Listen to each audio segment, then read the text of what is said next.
पर्यंत या दोन्हीही कायद्याचं रूपांतर, या दोन्हीही विधेयकाचं रूपांतर कायद्यामध्ये होणार नाही। आणि म्हणून हा धार्मिक कार्यक्रम जरी असला तरी तो कसा राजकीय आहे हे आपण लक्षात घेतलं पाहिजे। कारण या ठिकाणी महाबोधी महाविहार मुक्ती आंदोलनाचा लढा आदरणीय भिक्खू भंते आनंद कितीतरी दशकांपासून, कितीतरी वर्षांपासून लढत आहे। काल त्यांनी सांगितलं की 1975 मध्ये त्यांनी जे आंदोलन केलं होतं 4 लाख लोकांना घेऊन, त्या आंदोलनाची पूर्ण कथा त्यांनी आम्हाला काल येणाऱ्याला सांगितली। भंते जी, मैं आपकी गालियां खाने आया हूं, कल की गालियों से अब मेरा पेट नहीं भरा है, आज और खानी है, क्योंकि वो जो गालियां देते हैं वो गालियां महाराष्ट्रियन लोगों के लिए देते हैं। और महाराष्ट्र के लोग कितने बेईमान हैं ये आगरा के बंदे हमें बताते हैं। क्यों बताते हैं की आपण ज्या पद्धतीने या चळवळीचा खेळखंडोबा केला तो खेळखंडोबा बाबासाहेबांच्या जवळ असून सुद्धा, महाराष्ट्रात असून सुद्धा आपण तिथपर्यंत पोहोचलो नाही। म्हणून त्यांना तो अधिकार आहे, त्यांना तो अधिकार आहे आपल्याला शिव्या देण्याचा। त्यांचं असं म्हणणं आहे मला त्या वेगळ्या प्रांतातून, बाहेरच्या प्रांतातून महाराष्ट्रात काय यावं लागतं, ते यासाठी यावं लागतं की 50-60 वर्षापासूनचा जो हा लढा आहे, जे आंदोलन आम्ही राबवतो आहे, ते आंदोलन आमचं मांडणारा पार्लमेंटमध्ये कोणी नाही, बौद्धाचा स्वतंत्र कायदा असावा हे मांडणारा विधिमंडळामध्ये कोणी नाही। आणि म्हणून त्या पद्धतीचे लोक या ठिकाणावरून तयार व्हावे, त्या पद्धतीचे नेते या ठिकाणावरून तयार व्हावे। म्हणून मी वारंवार म्हणतो की या समाजाला राजकीय नेत्याची गरज आहे। राजकीय नेते असतील पण ह्या जर समस्या बौद्धांच्या सुटत नसतील तर आम्हाला असं वाटतं की नवीन राजकीय नेत्याची गरज आहे। कारण हे सर्व आंदोलनाची भूमिका, आंदोलनाला विधेयकामध्ये, आंदोलनाला कायद्यामध्ये परावर्तित करण्याची ताकद ही फक्त पार्लमेंटमध्ये आणि विधिमंडळामध्ये आहे। म्हणून याचा विचार या धार्मिक कार्यक्रमाच्या अनुषंगाने झाला पाहिजे।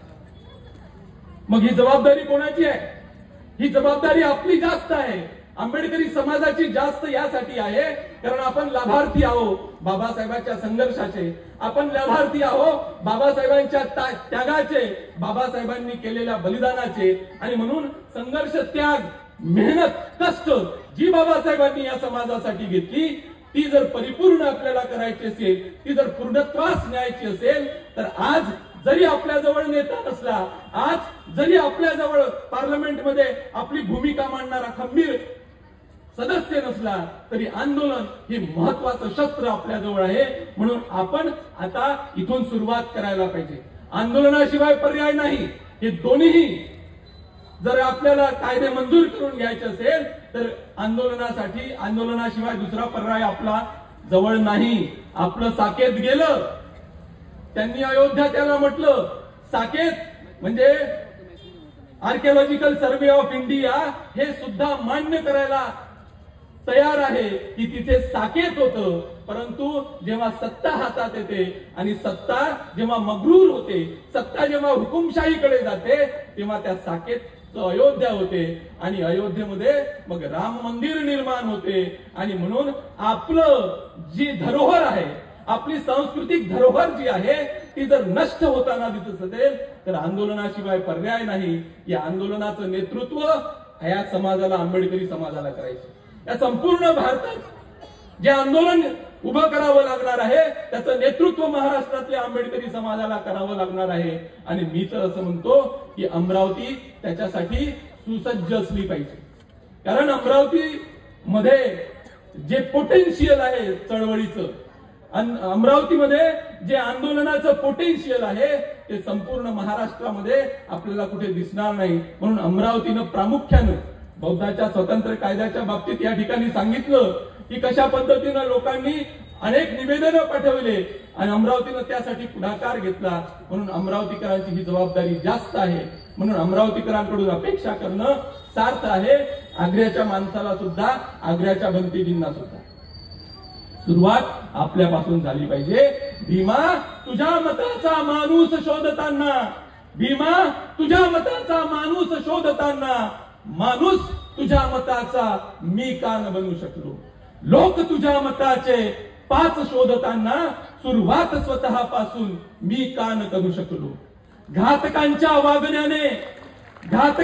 वागण्याने होऊन व्यथित मी, घातकांच्या वागण्याने होऊन व्यथित मी, माझ्यातलाच भीम मी काऊने करत गेलो.